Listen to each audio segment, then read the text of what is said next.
Sam, it's not Halloween. We've got Penn State, Florida, LSU, Oklahoma State, Stanford, UCLA. That was like after a couple weeks. Arkansas, Virginia Tech. I'm probably missing some. It's insane how many college jobs, and some of them big college jobs like this LSU one, currently already open. I'm glad you brought up UCLA because one of the funniest tweets I saw this weekend after they got absolutely ragdolled by Indiana. So good.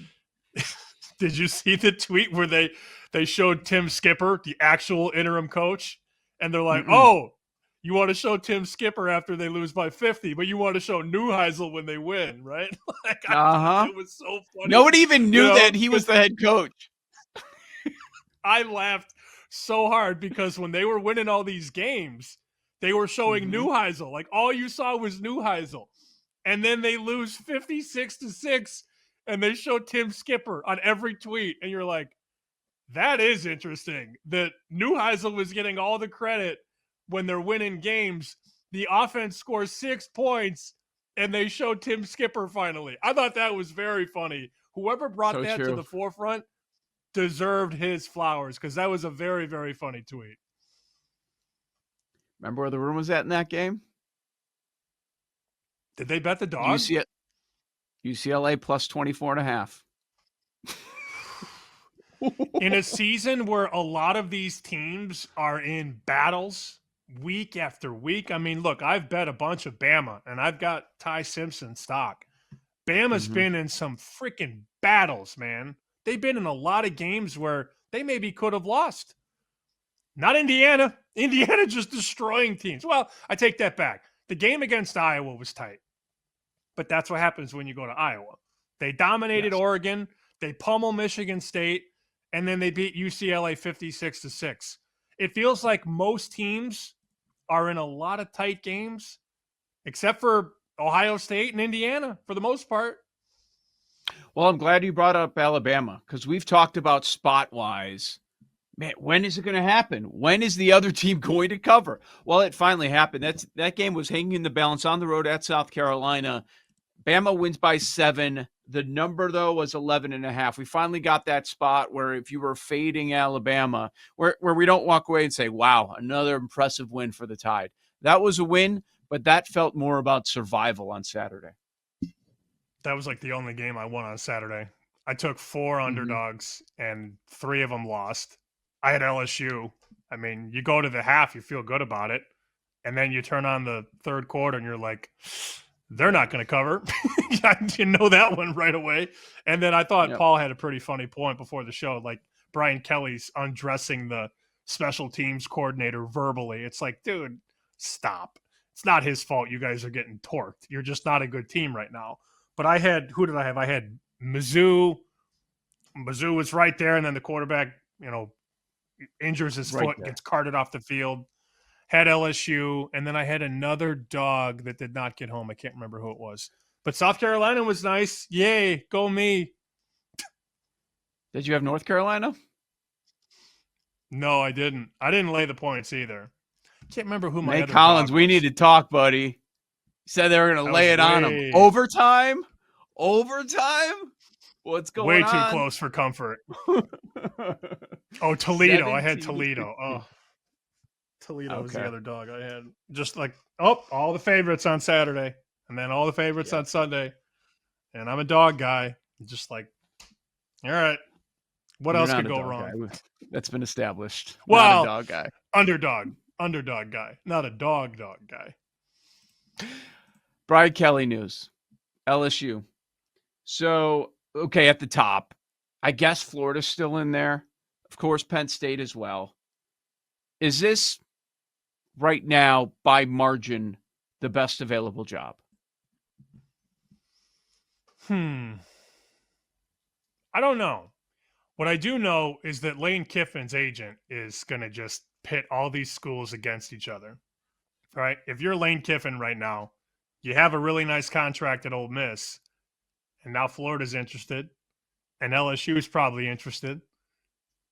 You just got the Bermuda Triangle right there. You just have them all fight each other and see who's the most desperate. I I think it's LSU. I think Florida's a great job, though, because of all the recruits that come out of Florida. I think that's always a very underrated job. When we talk about the big marquee jobs in the SEC and we talk about Alabama and Georgia and, all these teams, I think Florida is still sort of an underrated job. I mean, look what Urban Meyer did there. All you got to do is win and recruit.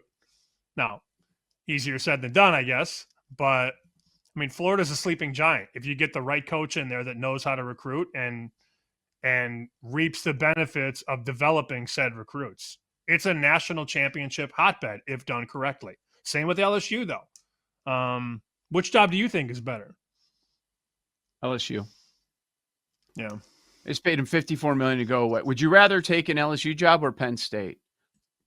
Honestly, LSU. if you still have that Penn State stink, sorry, Dykstra. But yeah, it's tough. And you're always going to be compared to that guy forever. It's about Joe Pa.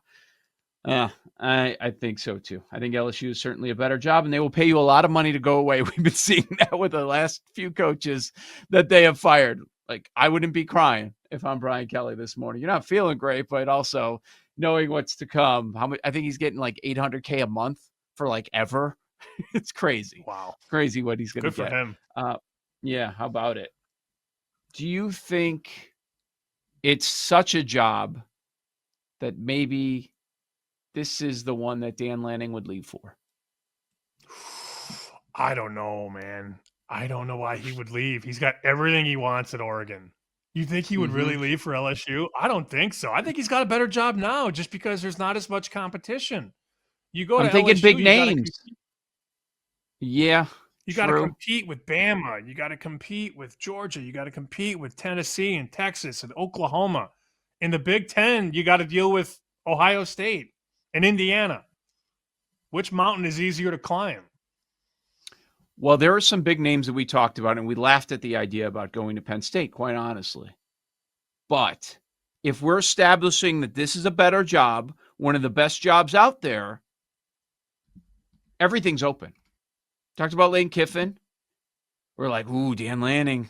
No, he's turned down big jobs in the past. I think Bama was one of them. He turned down big jobs, but maybe he would look at this as being the right one. What if they go down the Notre Dame road again? Call Marcus Freeman. If it's a better job, maybe there's a chance. Maybe. Here's another name that I find fascinating that did come up in the Penn State conversation. Which coach got all the credit for the LSU championship? Joe Brady. What about that? Is this job too big for him right now? I just don't know that he wants to recruit.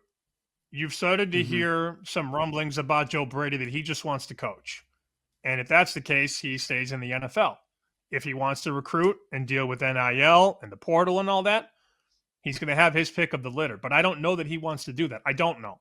I've heard some people say that he wants to just coach. I do have odds for you. Dave Mason put up LSU Tigers' next head coach odds. The favorite is John Sumrall, plus 150. Then Joe Brady, 2-1. Lane is 4. James Franklin is 6. Drinkwitz is 8. Jeff Brom is 12. You can't hire James Franklin. You can't. That's a non-starter. I wouldn't. He's at that next tier right now.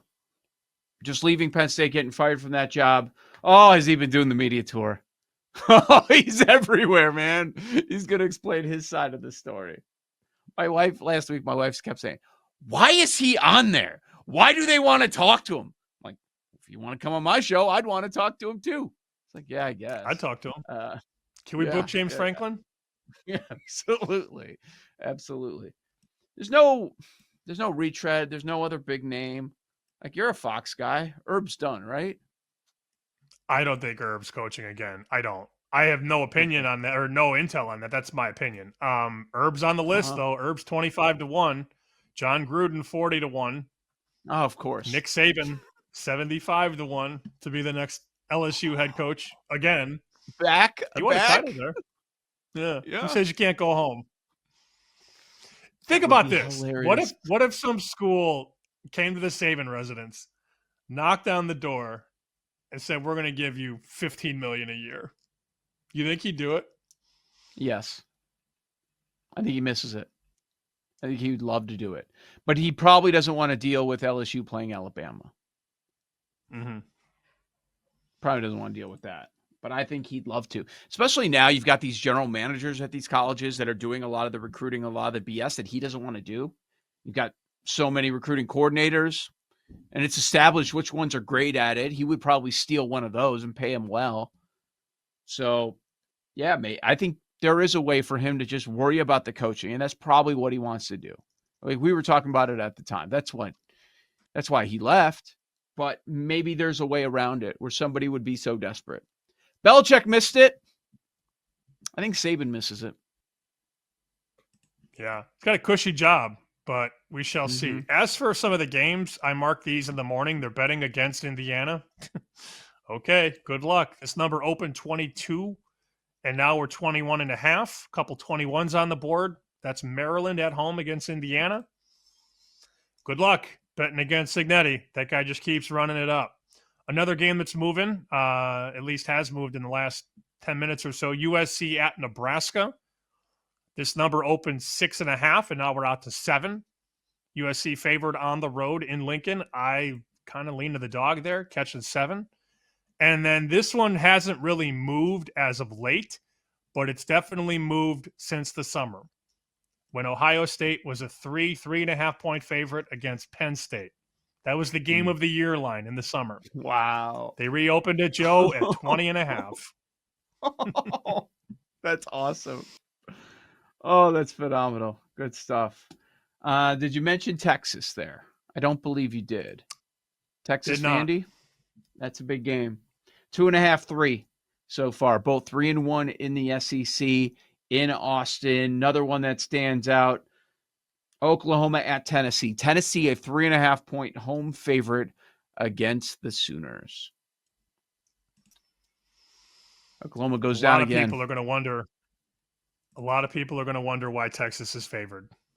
You're going to hear that. I think Vanderbilt's going to be a very trendy dog this week, and the books will probably need Texas to win and cover. What do you think? Yep, they were a trendy dog last week. What do you think? They win and cover? Pavia is 5th in the Heisman odds now. 8-1 over at BetMGM. He had like 160 yards of offense. How much did that number go down? Good. Was it cut in half? He was 7 or 8-1 morning of the game. Stayed the same. Okay. Marcel Reed was the big riser. Reed was the one that came up a bunch in the Heisman market. Yep.